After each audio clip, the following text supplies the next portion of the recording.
Hey everyone, and welcome to another episode of Tea Time with Tommy, the pro wrestling podcast with Tommy, NORBZ, and me, Brittany. And on this episode, we have American professional wrestler Rick Morton. Welcome to the podcast, Rick. All right. Thank y'all guys for having me very much. I love my business so much. I love talking about it. So thank you again for having me on here. Hey, we love you. We love you, Rick. Yeah, no problem. Well, to get things started, what inspired you to get into wrestling in the first place? Well, my dad was a professional wrestler. Later on in the years, y'all might have seen him. If you watch any of the old Memphis wrestling, my dad was the bald-headed referee that had tattoos all up, but he had tattoos all over him before they were cool. He was a drill instructor in the Marine Corps, and here in the States, the Marine Corps understand it, sir. Yes, sir. Sir, get your foot out my ass, sir. But my dad was a professional wrestler. Then he became a referee. And I grew up in the business. And by saying growing up in the business, it didn't have a choice because my dad did a lot of different things. I'm going to tell you a couple of things that he pulled the restroom and set it up for Nick Goulas. He worked for Eddie Graham down in Florida refereeing, the Field Brothers in Pensacola. This is back in the territory days. But when he was at home, it was our job. I had 4 brothers, and we had to go with our dad and set the wrestling ring up in the spot shows to go along with it. And after growing up in the business and playing sports, I really didn't even want to be a wrestler. And all of a sudden, it just hit me when I was like 20 years old. But see, growing up in the business and coming there, it gave me a head start. And a lot of people, and my dad, plus traveling with my dad, gosh, what a book of knowledge he had. And it helped me out later on in my career being a professional wrestler. But that's how it started. I came from a wrestling family. I have a 3rd generation. My son, Kerry Morton, is just starting wrestling. But one thing that I didn't have an opportunity to do was get a great education. And he got a 4-year scholarship. And I'm going to make sure that before he really fans out into the business that he gets his education. And understand me, in our business, and I wish that, the better education you got, the more it helps you in our business. There's a lot of guys that have wrestled that you don't see no more, that work behind the scenes, that make twice the money that they did wrestling, just by working behind the scenes and being educated enough to fulfill that spot. You had such a great, illustrious career, Rick. You've been around so many wrestling promotions. I know this is a loaded question, but which wrestling promotion did you enjoy the most? Oh, okay, and this is a good thing, and I'm glad you asked me this. You see, this is a hard business, and you worked a lot of territories.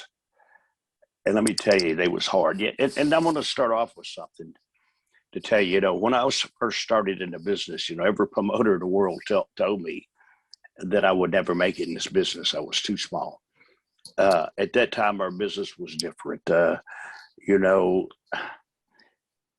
we're talking about territory wrestling, and they were very hard because most of the territories, the top babyface owned them.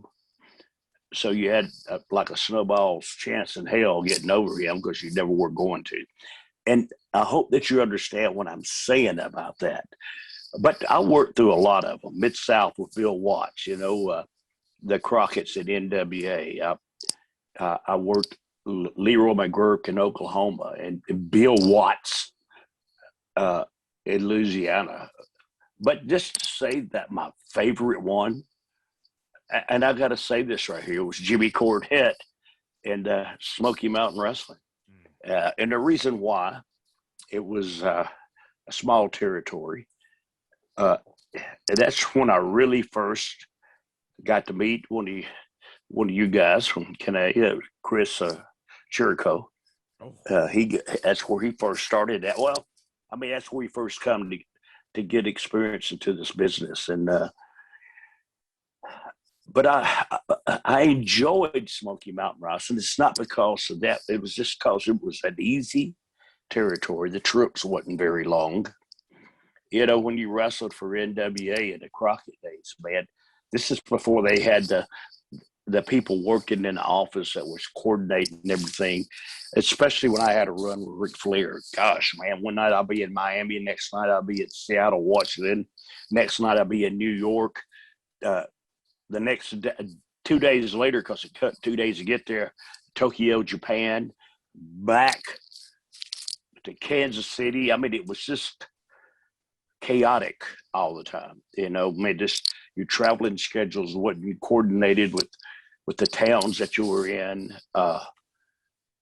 They got better later on, but I loved, don't get me wrong, I loved every place I went to. But Smoky Mountain was probably my favorite place because it was just small territories. You know, you didn't have to walk on crackers to have a job. You know, working for Jimmy Cornette was cool. You know, no hassle, no problems, and we just did our job, and we had fun making money together. And to follow up Tommy's question, you've had an illustrious Hall of Fame career. You've won multiple titles in your career. You know, your career spanned about 40 years, I guess, as I'm reading through. Like, loaded question again. If you can narrow it down to your top 3 greatest opponents of all time, who would those be? Somebody asked me the toughest opponent I ever had. That's age, because I've been doing this for 46 years, and that's just what you was asked of me earlier. And in my day, and don't get me wrong, it's not like these old stories where I walked 600 miles to a town to wrestle. No, that's just being sarcastic. But what I'm trying to say is the business was totally different. It was really sacred. Our business was so sacred. And by saying this, and I'm going to answer your question, but I'm like a squirrel jumping from limb to limb. You know, we didn't even get our finishes till you went to the ring. The heels and baby faces were never together. You never see them. You know, Bobby Eaton was one of my best friends. The only time I ever seen him was in the ring. But working wise, there's so many guys. There's nobody, and please understand what I'm saying here. As being world champions in our business, there's nobody that could ever follow Ric Flair's Philly shoes. I'm telling you, I know. I was there. I was in months this. I did one of the greatest angles in the world, and I had the greatest opportunity to have this angle with Ric Flair.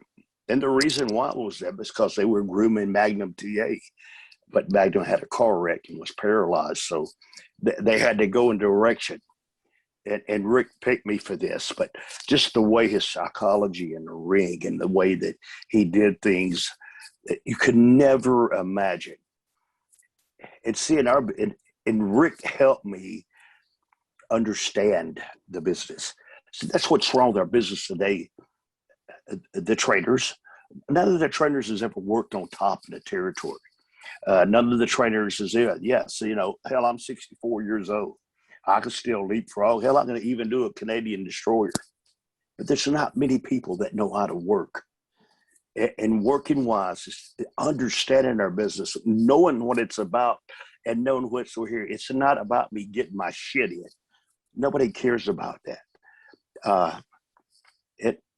And to say, you know, and Jerry Lawler, he's the one that gave us the Rock and Roll Express. Jerry Lawler can paint a picture in the ring better than anybody I've ever seen. Jerry Lawler can get in a ring with a midget, and Jerry Lawler will have the people thinking that midget could beat him anytime. See, that's understanding our business and what our business is really about. It gets far from it. And I hope you guys understand, if you ever get a chance, and here I'm jumping back to this other tree over here. You know, I have a YouTube show that comes on every Sunday from my school of Morton.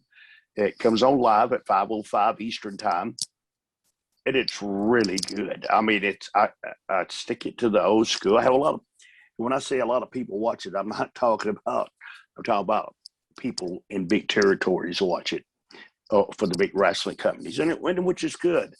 Did I get back there? And then, man, I can't just name, because even years ago, our business was so sacred, and even your guys that you considered job boys back then were great workers, buddy, because our business was so sacred that you had to get away from it. Now, I can't pick, Bobby Eaton and Dennis Condrey, Bobby Eaton and Stan Lane with Jimmy Cornette, great heel team, but also stop to think, Arn Anderson and Tully Blanchard were a great tag team. Stop to think again, Nikita, Ivan, and Barry Dorso. You see, all these things and storytelling into our business. And I got to tell you, Dusty Rhodes was the greatest booker ever. He took NWA to a place that nobody would have ever imagined by using all his talent in the right way. It's just not step it in the ring and, I'm going to jerk your neck off and doo-doo down your neck or whatever. You see what I'm saying? Everything meant something. And it's even at my wrestling school.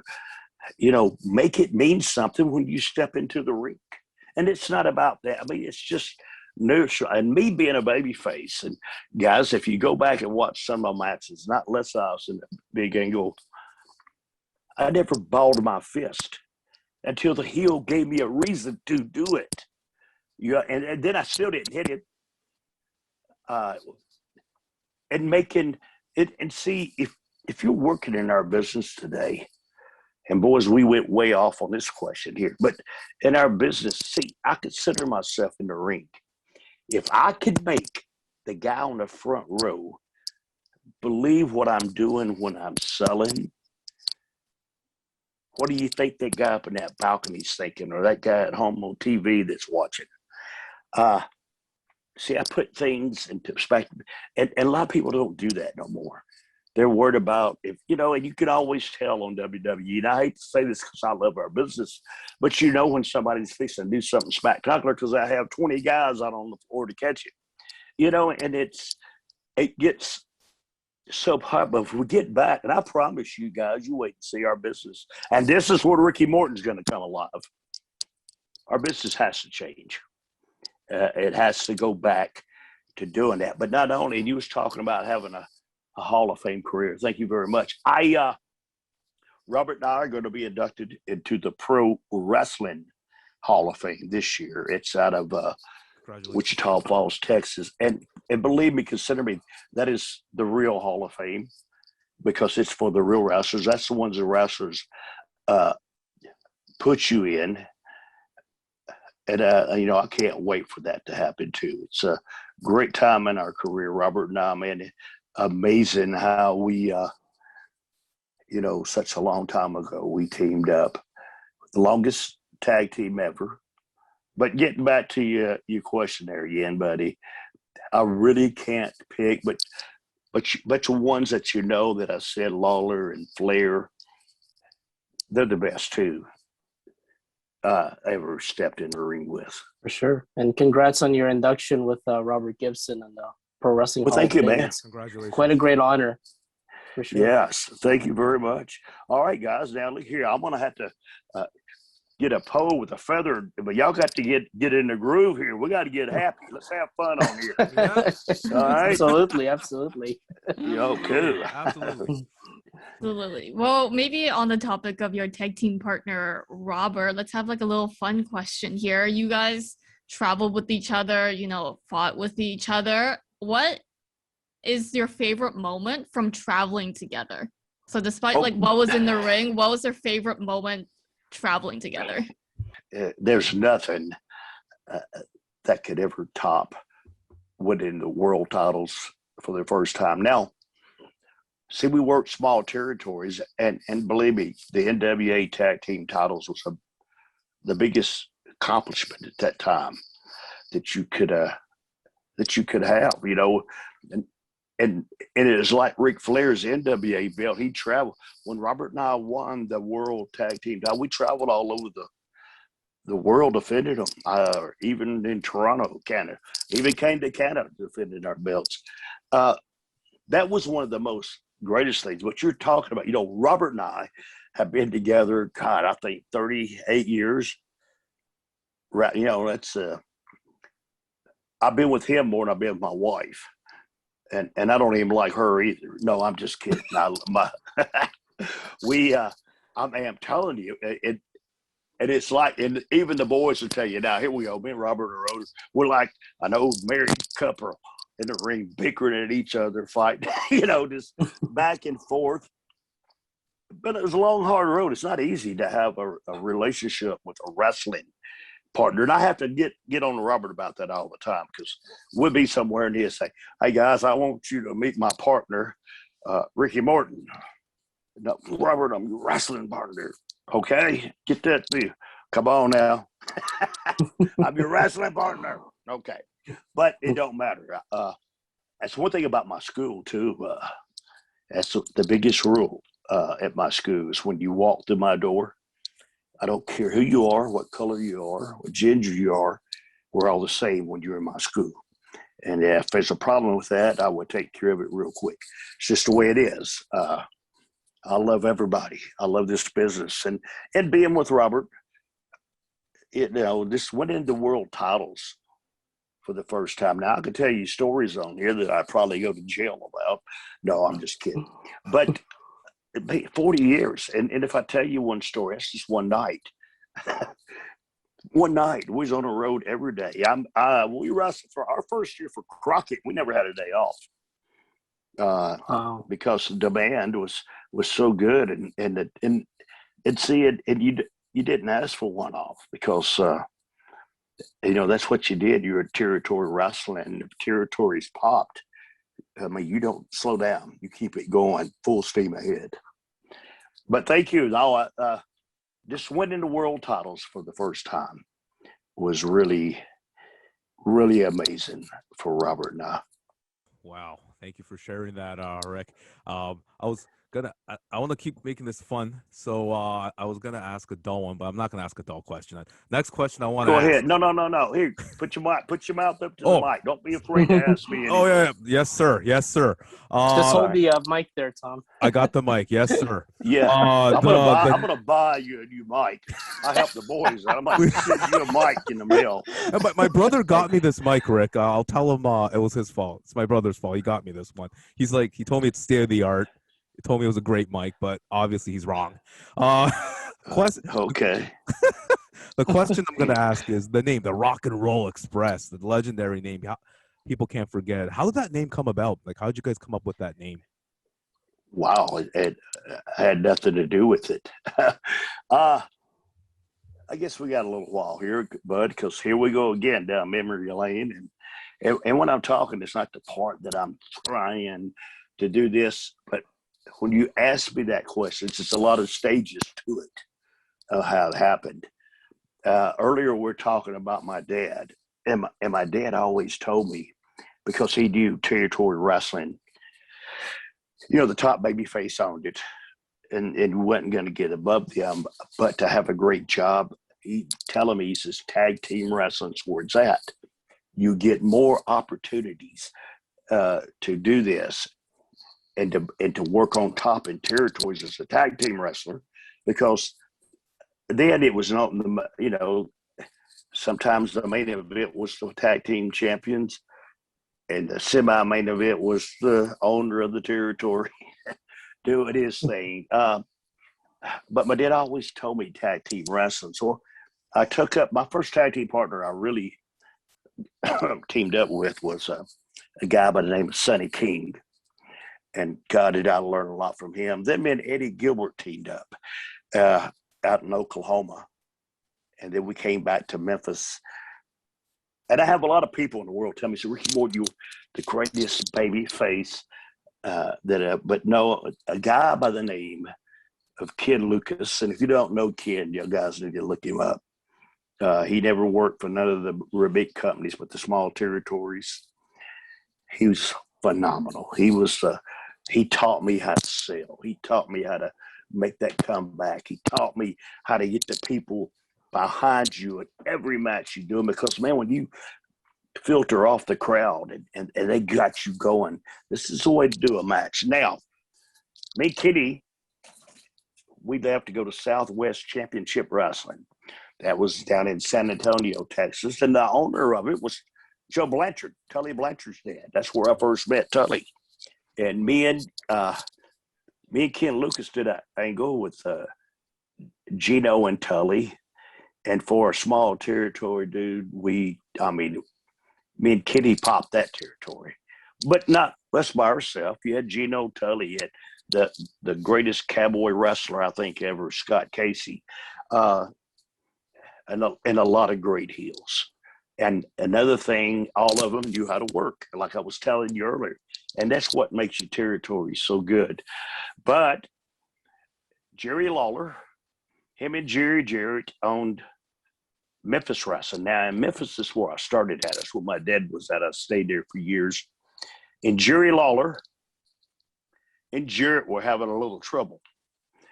And the reason it was having trouble is because they had a tag team in there, the Fabulous Ones. Now, I don't know, it was Stan Lane and Steve Kerr at the time, but the guy that was really, really huge in Memphis was Jackie Fargo. And Jackie Fargo never returned. He was still this. And so Jerry Jarrett gave them the gimmick of that and shot videos on them. And boy, they had it going. But here you are, you're getting an ego battle, Lawler and the Fabulous Ones. So Lawler was going to go opposition of Jerry Jarrett. Do you know what I mean by opposition? He was going to open up his own territory and go against him. So he was thinking of a tag team. So he came all the way to San Antonio, Texas, Jerry Lawler did. And he told me, he says, I'm going to go opposition of Jerry, and I want y'all to come wrestle for me. But see, that's me going back home. That's right up my alley. He said, I want to team you with Robert Gibson. And I known Robert. You know, Robert had wrestled with his brother, Ricky, and Robert Gibson. And Robert was a great worker. I mean, he still is a great worker. And when they put us together, I mean, dude, we just clicked.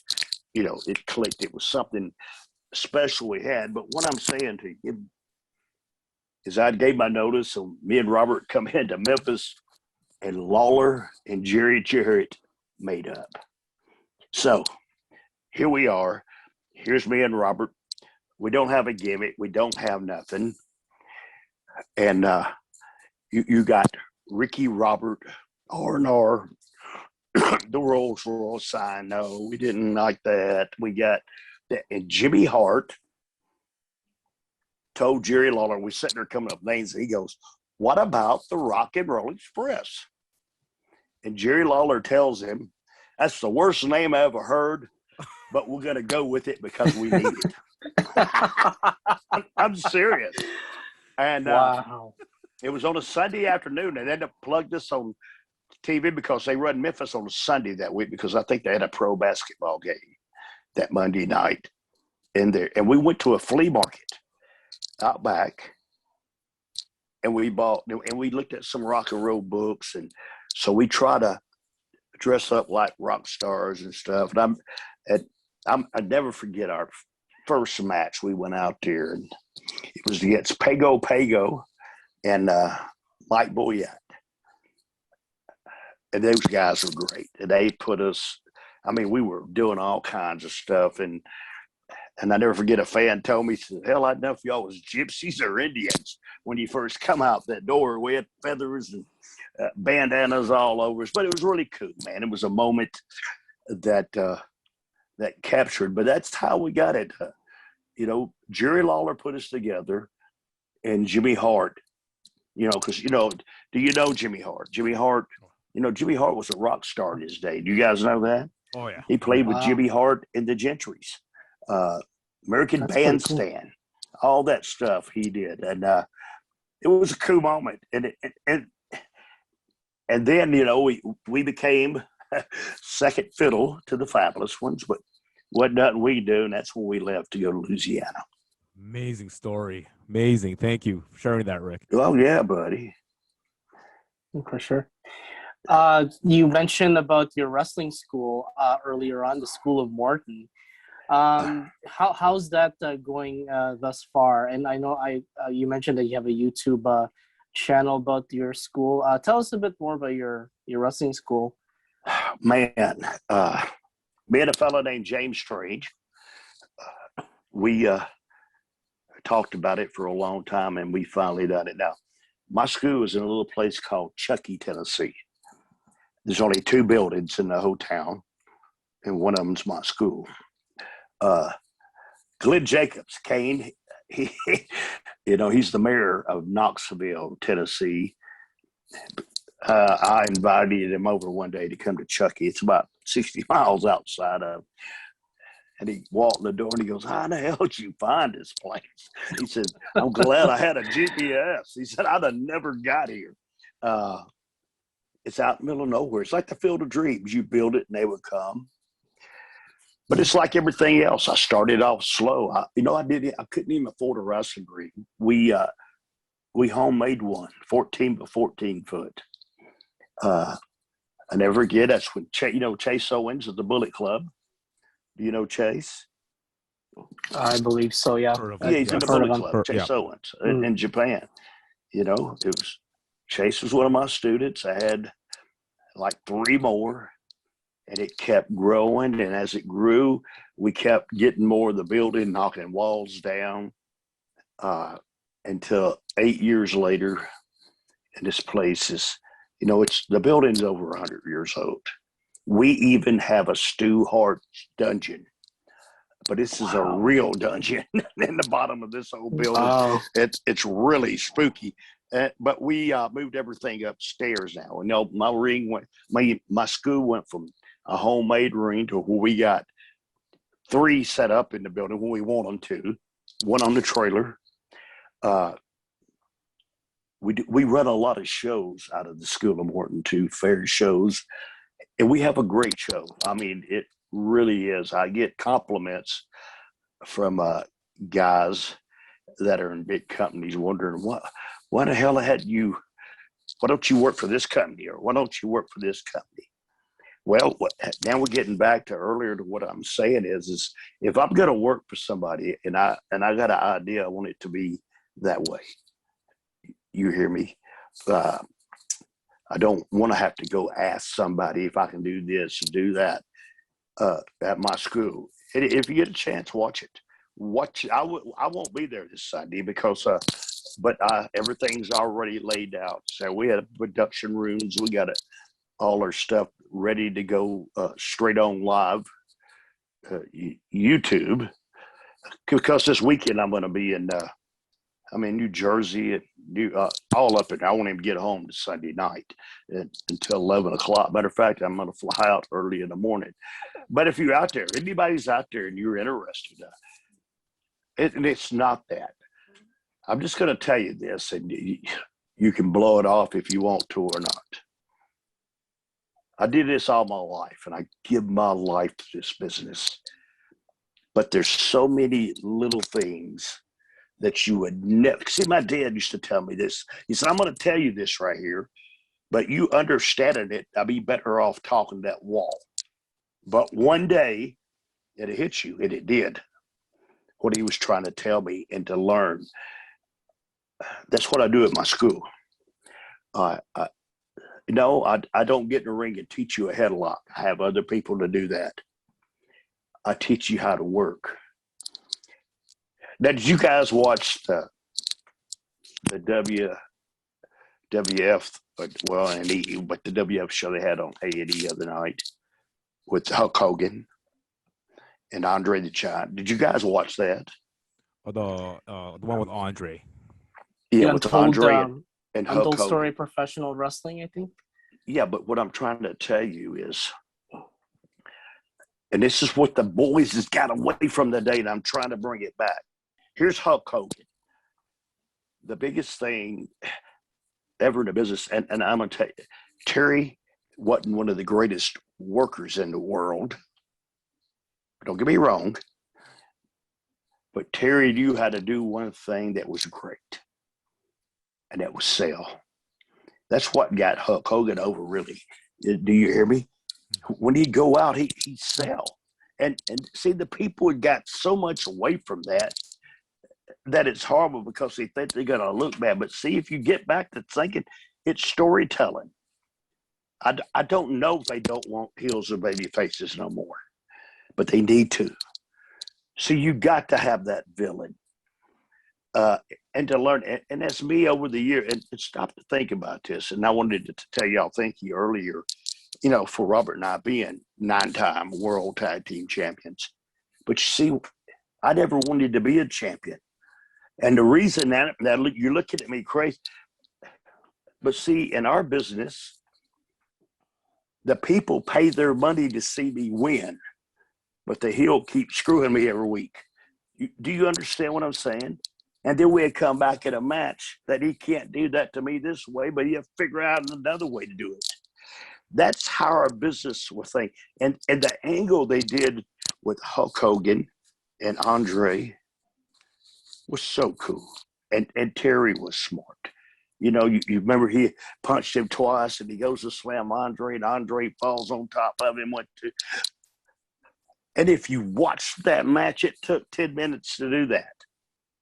If you really understand that, and see, that's what we get in the way. If you're in the crowd and you're watching the wrestling matches this day, get a chance to watch it. It's like watching the damn tennis match. Everybody's doing this, and they're not taking their time in the business. The wrestling ring is our stage. And if you're in that ring and if you learned how to neutralize that whole ring, for everybody in that building can understand what you're doing. I know you've been to Broadway shows. Do you ever see somebody sing a song in 30 seconds? No. Okay, it's got to be the same thing in our business to tell that story and to get that heat back on that heel. And don't be afraid to be a heel. If you're a baby face, don't be afraid to sell. That's what's wrong with our business today. And that's why my school is so successful. It's been several times that I be at my school and have a run in my show and I have to go to commercial breaks. The reason why is because my heels got so much heat that the fans hit the ring. I have to go out there and get them out of the ring. Get out of my ring. What are you doing? I'm putting, I'm going to kill him. And Wow. You see what I'm saying? Yeah, it's sure. still there. It's still there. And I'm not here trying to insult anybody's intelligence. Our business is the greatest business in the world. So let's try something different. Matter of fact, call Ricky Morton.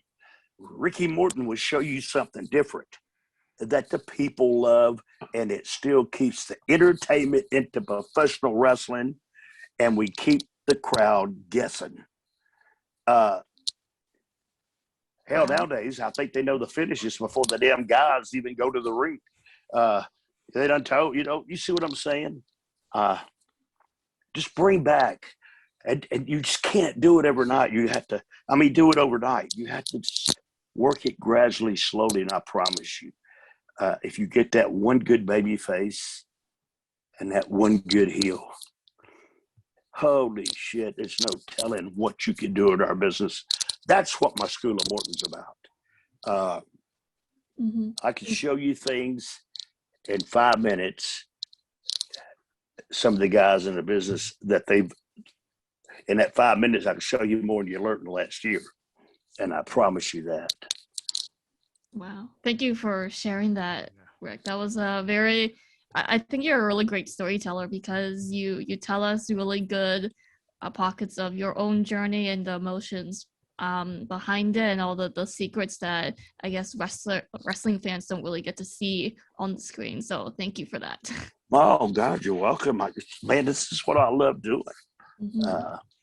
And any of you guys out there, and thank you for saying that, but I'm going to give it, if you want to break into our business, I'm not asking you to join my school, but come and stop by one day.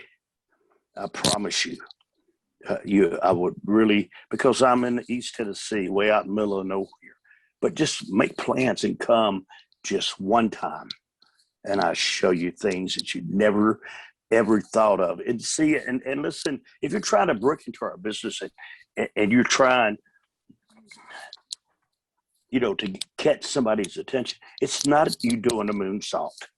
It's not you diving out of the ring. It's not shooting Hugo out of a cannon all the way across the building and he kicks out on one. It's not about that. It's about working. And when you have people that like Cody Rhodes and Chris Jericho, and you got Hunter Hensley, it's the little things they look at to see if you're going to make it in our business or not. It's not those big things. I always tell guys, I do a lot of seminars, and I tell them, and excuse my language here, first thing you get in a ring, and here they go, flying everywhere. And I stop and I tell them, I say, guys, just for a minute, if you want to impress me, eat an apple and shit a fruit salad. That would impress me. But in this wrestling ring here, show me the basics. Show me what you know. Show me how to take your time. Show me how to paint a picture. And I promise you, 99% of the time, they don't have a clue what I'm talking about. Well, thank you so much for being on our show, Rick. We're gonna wrap it up, and so thank you so much on being Tea Time with Tommy. Thank you so much.